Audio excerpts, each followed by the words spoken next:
Welcome, ladies and gentlemen, to the 38th Kessel Run Comics podcast. This is your host, Macadelic, and co-host, Skelly Boy. And as always, we're back again this week with more delicious Chom entertainment. And yes, I know I always say delicious, but that's just a great adjective, you know? I guess. It feels If you really good. like it. It just feels good. It's You almost just really like, like that adjective. well, see, if I was Hispanic, I would say delicioso. But see, like, me doing that, like, as a white guy is kind of, I mean, I it's don't iffy. know. But I like You delicious. could switch it up sometimes. Yeah, I could, but, you know, I gotta have my calling cards, my catchphrases. I guess. I could start saying lishy, which is like kind of a me and Dad and Matt and Gabe, but nobody else would get that. Just like choms. It took forever for people to pick up on choms. Yeah. But ladies and gentlemen, we are going to jump into our top 5 and save the chatter for later. Save the chatter for the actual books. For number 5 on our list, this is obviously one of my picks. This is Star Wars number 7. This is the beginning of a new story arc. In fact, it actually starts to focus more on what's been going on in the larger scale of things. Through the first 6 issues, it focused more on Luke Skywalker and his troubles and, you know, kind of the way his mental structure is working after the events of Empire Strikes Back. But I like that this is kind of, you know, blazing new trails, stepping kind of farther away from Empire Strikes Back and really starting to tell original stories. Yeah, I do not like Star Wars. Reading this book, you could have really handed me something that was not told me it was Star Wars and just told me this was, gave me any random sci-fi name for this book and not tell me it was Star Wars, and I'd be like, I believe it. You know, like, you could have just said anything. Like, you could have just any kind of piloty sci-fi stuff. I'd be like, okay, I get that. You know, that. Yeah, it didn't really feel like Star Wars in the same types of ways that, like, oh, we've got a lightsaber here, somebody's talking in the Force, or we see an X-Wing. Like, you do see ships that you know as a Star Wars fan and that sort of thing.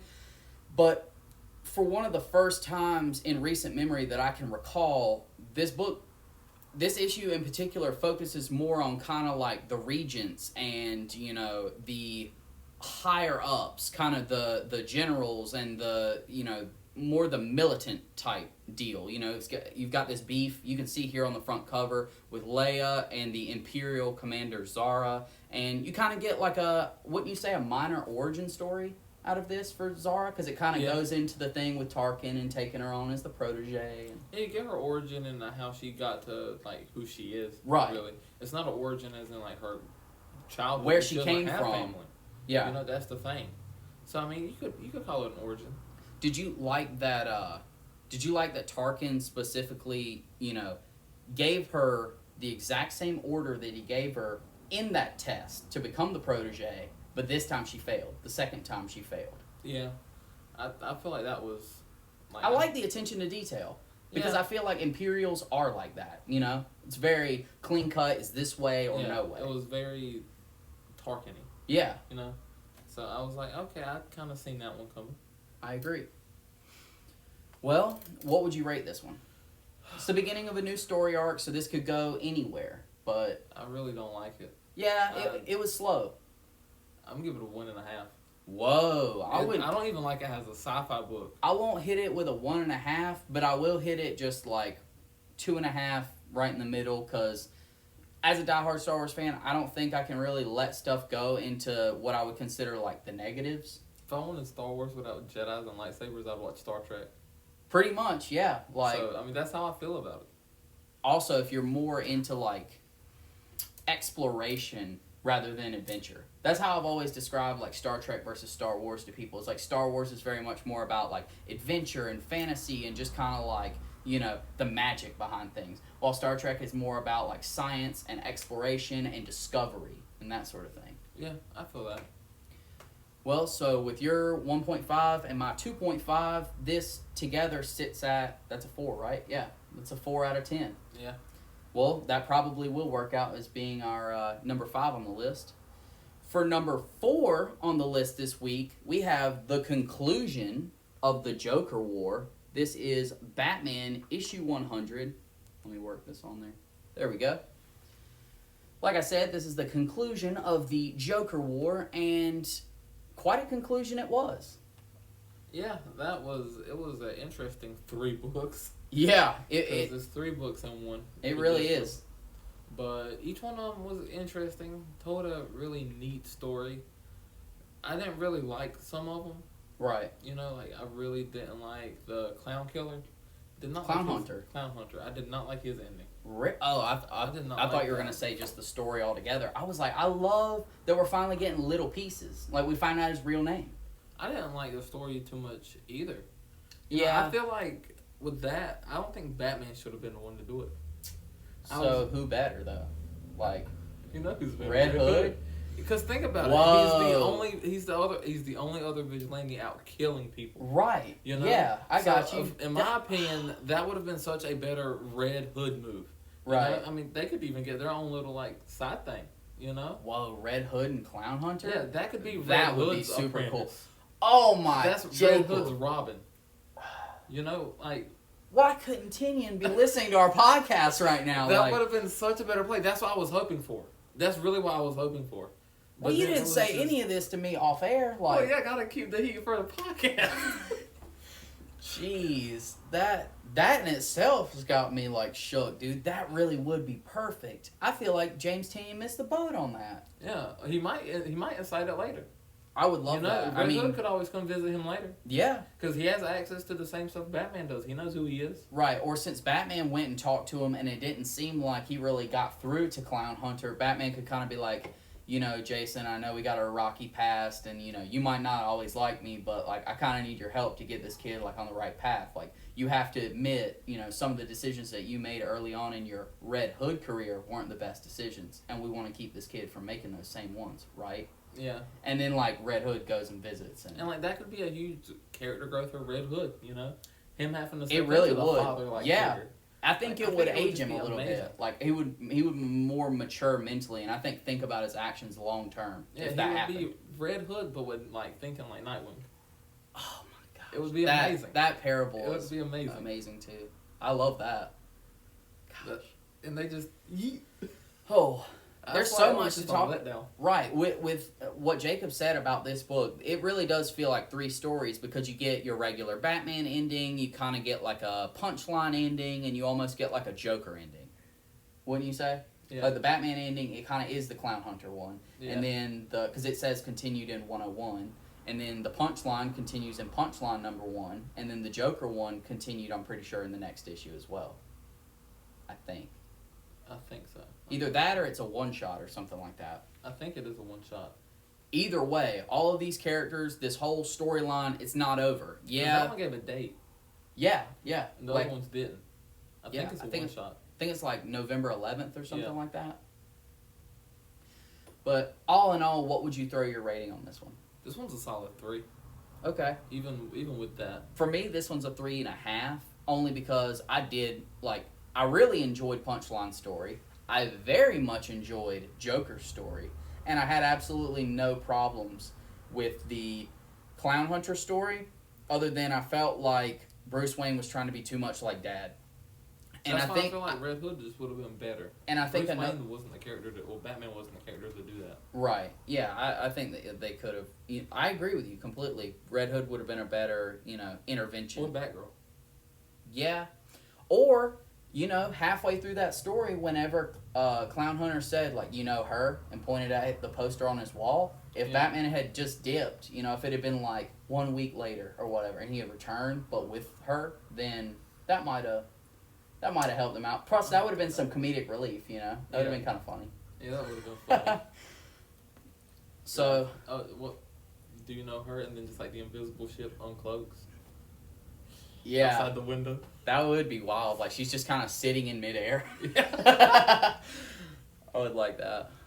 All right. Well, looks like this is your introduction. My introduction is some. God, I just love indies. So number 3. Yeah, this is some. What? Yeah, number No. 3. I thought you meant the book number. I was like, ooh, that's roll. But this is Inkblot number 2, and this book is just.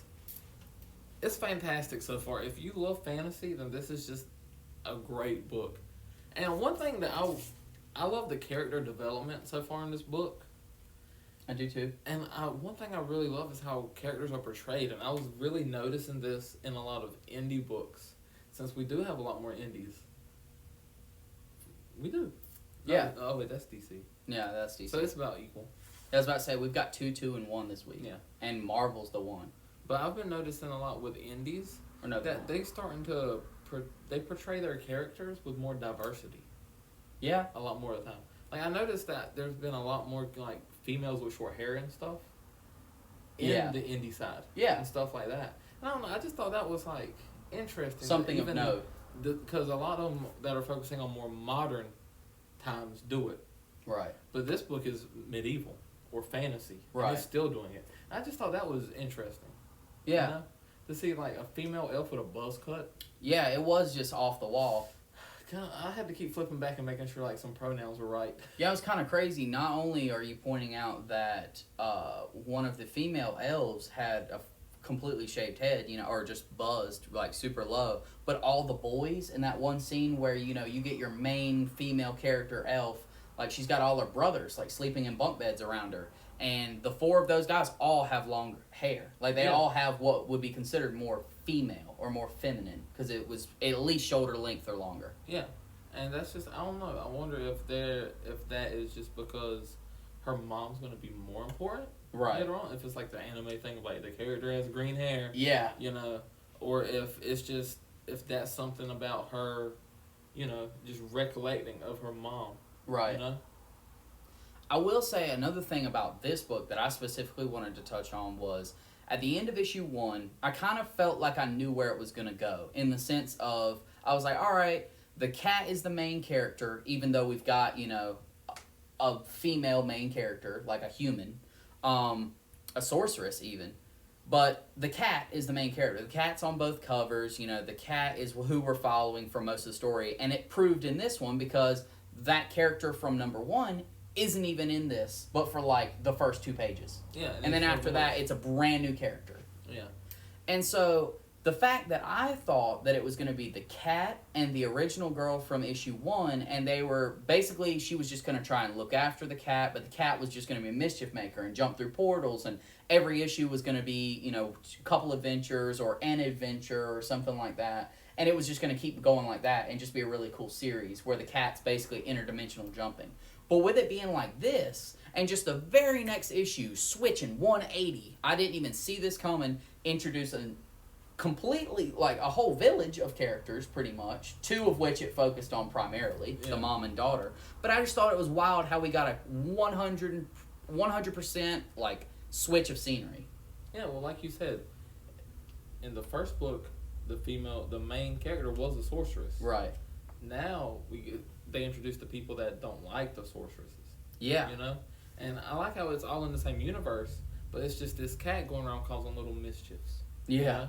It's actual magical cat. And in this book, it did do some magical stuff. It wasn't nothing like issue 1. Nothing, not any opening portals to other places. Yeah, it was just like, that cat can do some stuff type of Yeah. things. But I just really like how it's really just a cat just going around doing little magic things, and all these people that interact with the cat. And it is cool. It's showing all these vast different kinds of fantasy, like, groups. Right. Yeah, the like first character clans was from and royalty, tribes and stuff. Yeah. And now we've got a village of elves. And I just really like that, how it's bringing this world together. I do too. Also, I give some respect to Emma Kubert because she has a dragon appear in this, and anytime where we're doing like true blue fantasy, I always feel like a dragon should pop up. So bonus half a point for the dragon being in the issue. Nice. And on the cover. Nice. So for me, I would say all in all, I would rate this like a 3. Like, I would otherwise give it a 2.5, not because it's not impressive, but because I enjoyed issue 1 probably just as much as I did issue 2. But like I said, I'll give it that extra half point, make it a 3 because the dragon's in the cover, and the dragon is like the main antagonist, I guess, or like obstacle in the issue. Nice. I'm gonna give it a solid 3, just because I like it just as much as I like the first one, like you. And I mean, I love the book. I really want to see how the whole world comes together. Yeah. Because so far we've been introduced to 2 different parties that are feuding, and the only thing in common is they both have seen this cat. What if everybody just bonds over the cat, and that's like the end of it? And think about it. Only one sorcerer or sorceress knows about the cat. Yeah. All the rest of them don't know about it. True. So that's going to be interesting to see how, just this one sorceress, and it's like the black sheep of them. Yeah. That knows about it. It's not even like one of the popular ones. She's right. the Like librarian. one of the ones out here doing conquest and discoveries and all that. Yeah, It's she's the just a librarian. bookkeeper. Yeah. So I think that's going to be cool. Definitely.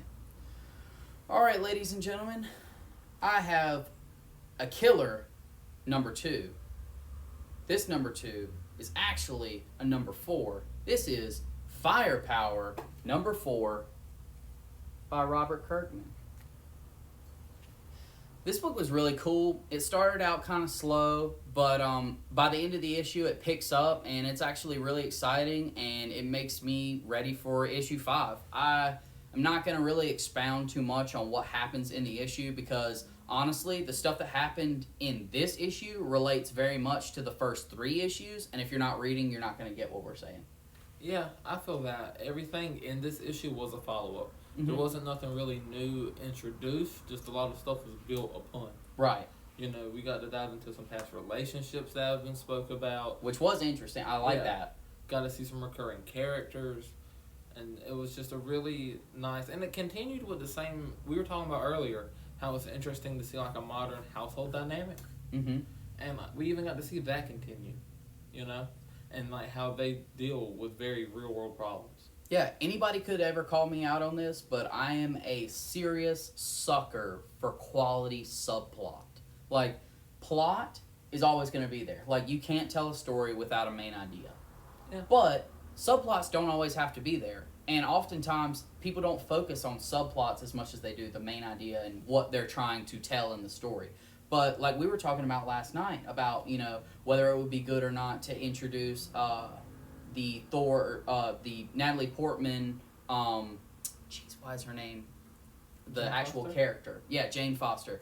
Jane Foster may potentially, have cancer with her role, in being the new Thor. And, yeah, like, that might work out pretty well, like what we were talking about.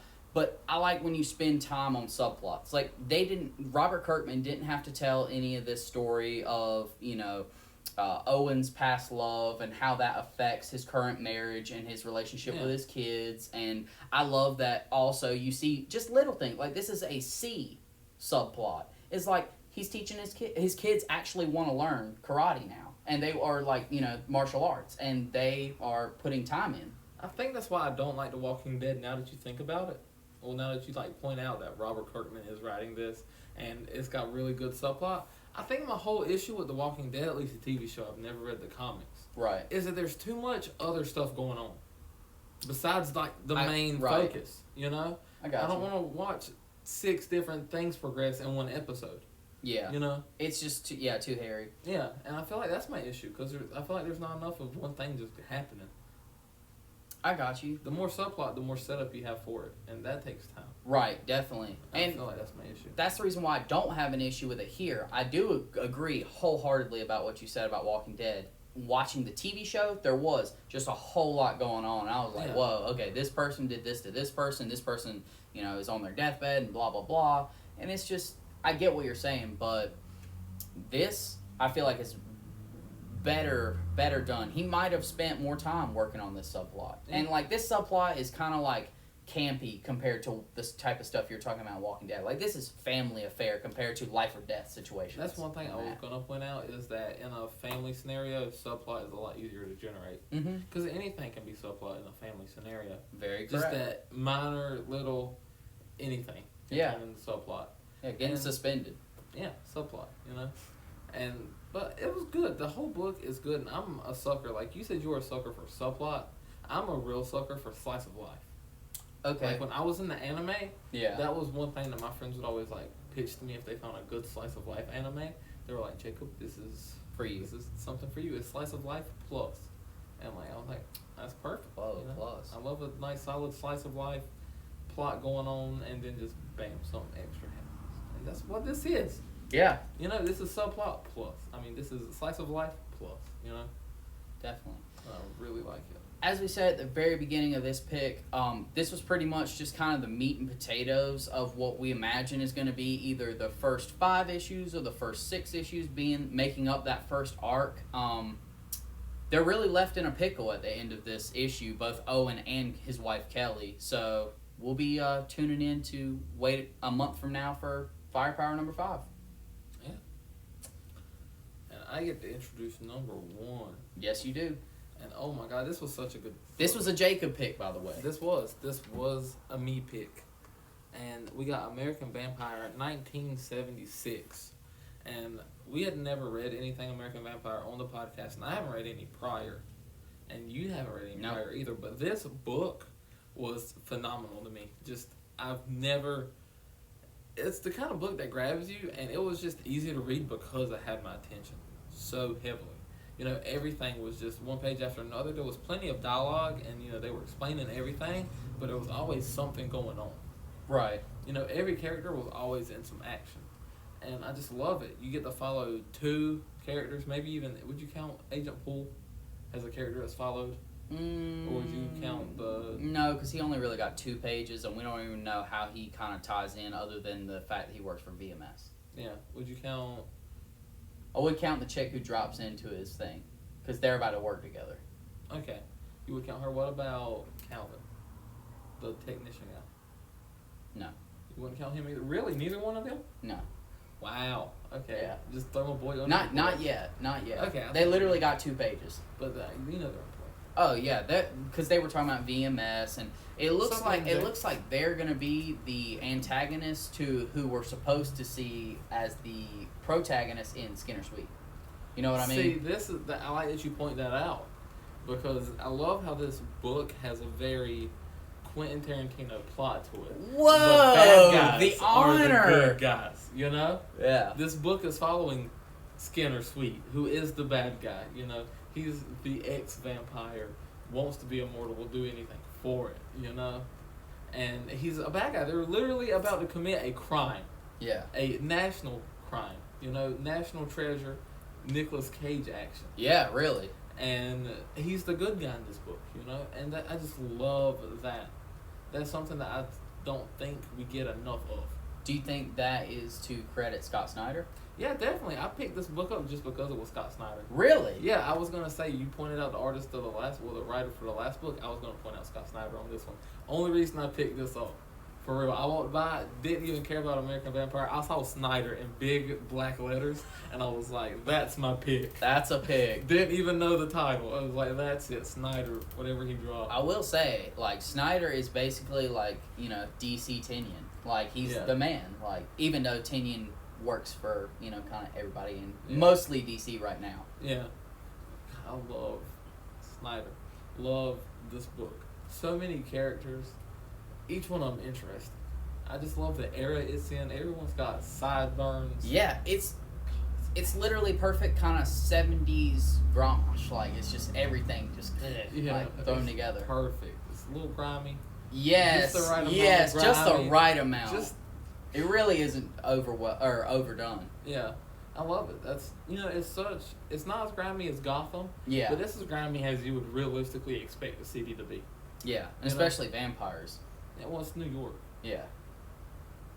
What about the part in this? Well, multiple times. If you're somebody who's read American Vampire before, you probably will understand more than we did, because it does multiple times in the dialogue make calls back to stuff that happened. And what Jacob was saying earlier, kind of Skinner Sweet's motivation in this first issue is trying to discover how to become immortal again.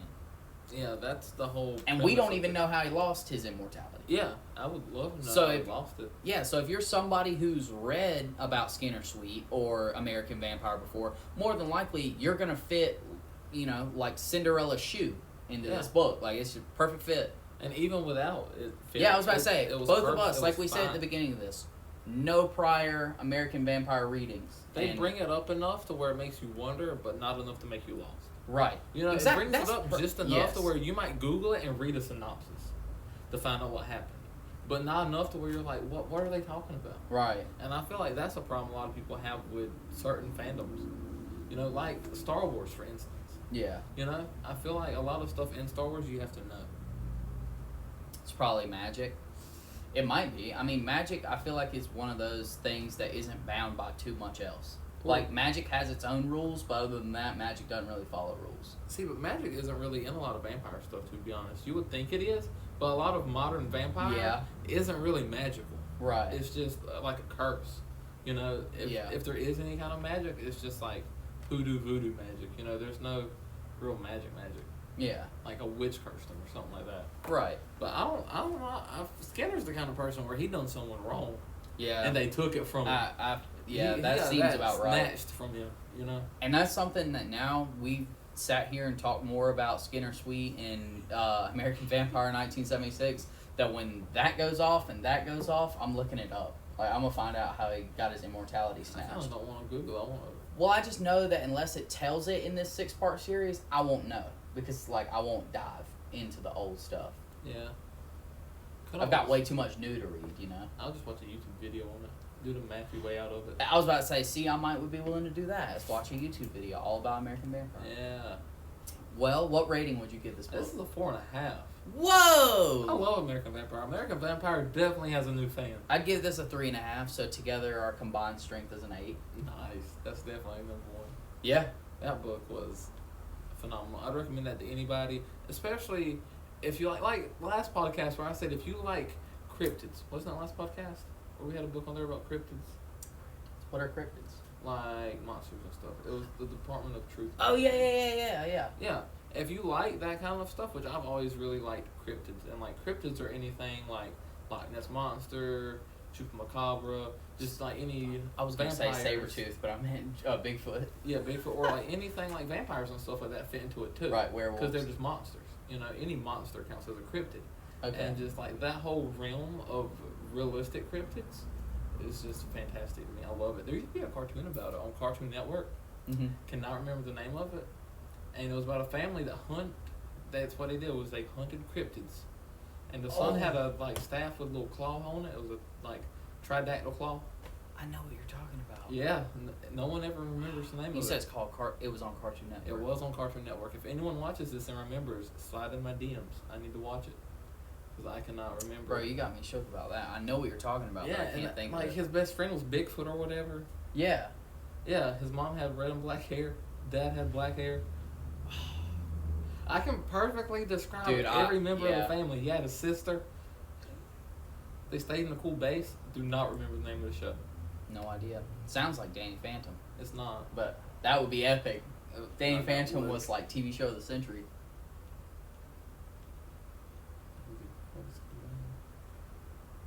From the Captain what? You shall summon forth Captain Planet. Captain Planet. MJ, what are you talking about, my guy? Well, do you want to talk about some spec?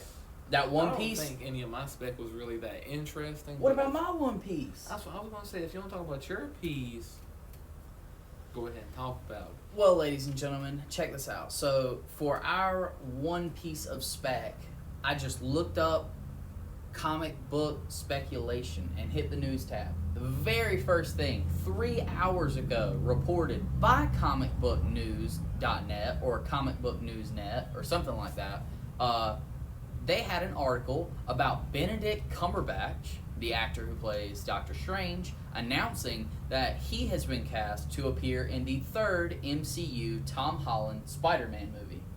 I mean, so was Electro. Yeah, Electro has said that, or Jamie Foxx said that he was going to reprise his role as Electro, so that's super exciting too if you're into seeing returning villains. That's 2 characters that are returning to the MCU, well, continuing to be in the MCU. Right. You know? I think so in the article it explains pretty much what they're theorizing.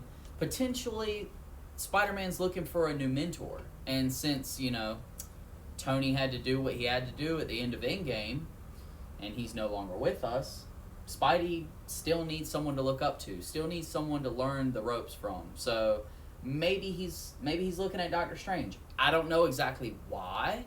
Maybe like that. Just simply based on the fact that they both live in New York and it's, you know, easy access. So does Reed Richards.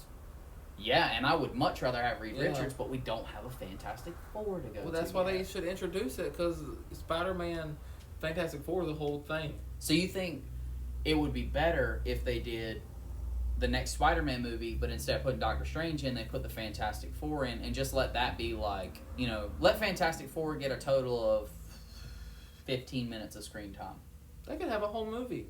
Well, I just mean in the Spider-Man movie. Yeah. I mean, they could be in the movie as a whole, at least Reed Richards. Yeah, You know? definitely. I mean, we don't need the rest of them. We just need the smart one. I feel you on that. I feel like yeah, there's it so could many be kind of smart like people. it could be kind of like how in the comics when Spidey was confused about his black suit, he went specifically just to Reed while he was at work and was like, "What is this?" And then Reed found out it was a symbiote. I mean, Reed would be a good one. And Doctor Strange would be Doctor Doom would be a good one.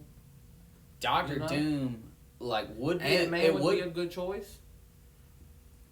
There's so many Paul geniuses. Rudd, Ant-Man is gonna teach Spider-Man how to be Spider-Man. Yeah. I don't. I mean, I'd way rather have Doctor Strange. Cool suits, when it comes to people that make cool suits, invest their whole thing. I just don't think Doctor Strange, because Doctor Strange's whole powers and stuff isn't really something that can be taught. Right. Could he teach him a lot of morals and stuff? I'm sure. Mean, Doctor Doom learned how to do sparkly hands and like. No, you said Strange last time. You said Doctor. Oh. You said you'd rather have Doctor Strange than Ant-Man. Yeah, I would rather have Doctor Strange than Ant-Man. But what I was saying is, you just said you can't really learn how to use like the Doctor Strange powers, and I was like, Doctor Doom learned the Strange powers. But I feel like that takes away from Spider-Man. And what It makes would take Spider-Man away so Spider-Man is the fact that he's a teenager with this suit. Right. You know? Yeah. He's not magical. Yeah, and he's not invincible by any means. Yeah, and that's what makes him special. Right. So him learning how to do that just takes away from him. I agree. I would still be all in to see like how Benedict Cumberbatch would mentor Spider-Man, because like you said, there's just they're almost kind of worlds apart, because you know my guy Doctor Strange over here is like the Sorcerer Supreme and knows so much about magic and cosmic stuff, and then you got Spider-Man over here who is just like pretty much one power away from being a street level hero. Like if man he didn't have precognitive sense and couldn't stick on the wall, he'd be a street level hero. Yeah, he would be Luke Cage. Yeah. And that's what makes Spider-Man special. But what I do think would be cool now that I think about it, and one way I feel like Doctor Strange has a mentor could work, is if Spider-Man got really messed up and like was like physically injured to like his breaking point, just like Strange was before he was Strange, and had to have someone like mentor him through that, Okay. Yeah. And like have to like teach him how to build himself back stronger. I feel like that would work. That would be cool. Phenomenally. But what villain is going to do Spidey like that, though? Sandman? What if it... Electro's in the movie, so we know who's going to do it. Bro, no, seriously, what if it was Scorpion? Because he's been in the other two movies, and, like, people have been rumoring about him being, like, part of the third movie. Yeah.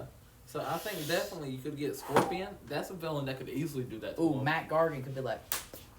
Or... Rhino could do that to him. Rhino could definitely do that. Doc Ock has done that to him. Facts. Spider-Man Doc Ock put this man in such a freaking depression in those original movies. My man lost his powers. Like, yeah. So, woo! I feel like if that's the one way I feel like you could mentor him.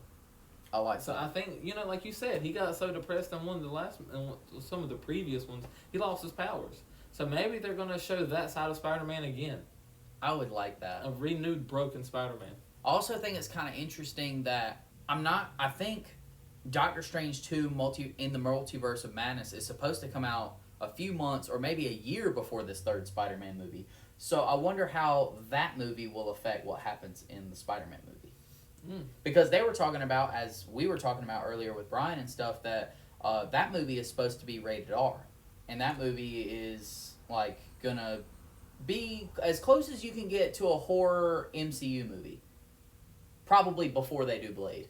Like, when Phase 5 starts and they do Blade, if they don't make Blade, like, the furthest push the envelope PG-13, or just go ahead and give it the R rating it deserves, then they won't be doing Blade justice. Yeah, I feel like it won't be doing Blade justice, but I don't think they should make it a horror movie. No, not a horror movie, but it definitely should be scary. I don't think it should be scary, just like slashery. Yeah. But it needs to have some jump scares, or there needs to be moments where we think Blade's gonna die or be like messed up, And obviously, since he's battling cryptids most of the time, with a vampire specialization, it would be really cool to see him get attacked by a group of them. Yeah, looking for another Iron Man. See, MJ gets it. We don't need Doctor Strange. We need Doctor Doom. It's the wrong doctor. I was about to say, if they're gonna do another Iron Man, then I'm sorry to say that they're probably going to plan in introducing Ironheart to the MCU. Please don't.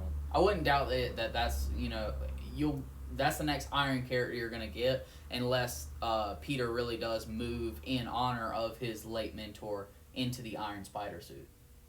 If he does that permanently, then that's the only way you're gonna get like a better Iron selection. Because I totally see them in the next 10 years focusing a lot especially in the next 5 years, focusing on bringing like Miles Morales and Ghost Spider and Silk and Ironheart and freaking Dylan Brock and Normie. All of those I feel like are going to get brought into the comics in a very mainstream way, and then slowly into the movies you're going to see the new characters. I think they should leave Miles animated. That would be a good choice, but I've heard rumors already earlier this week, so they're looking to cast Miles Morales for potentially that third that third Spider-Man MCU movie. See, I just don't think that'd be right. They're saying he's such a character, like him himself, right? Yeah, and it's already been portrayed animated, and it's hard and done really well. Yeah, it's hard to match that in a live action. Once something is done that well animated, boy, that movie better be phenomenal. They better I agree. That this person, whoever they cast, better be named Miles Morales. His name literally is Miles Morales. Yeah. Savage. It better be pinpoint. Well, ladies and gentlemen, that's all we have to offer on this week's podcast. We tried something new with both of these collectibles, both these statues. This is the Mandalorian 1/6 scale mini bust, and this is I'm pretty sure it's made by a Japanese company, so I'm not even going to try to butcher that name for the company. But this is a glow-in-the-dark Cosmic Ghost Rider 1/7 scale, I think. I think he's just a little bit taller with the base and all. But he's a 1/7 scale figure, and I've actually never seen it light up like this. So this is super duper cool. But we might continue this pattern. We might not. We just wanted to see kind of how you guys felt about it. And maybe if you like it, then we'll each pick a cool statue to flank our books every week from here on out. All right, ladies and gentlemen, this is us signing off. Macadelic and Skelly Boy. later.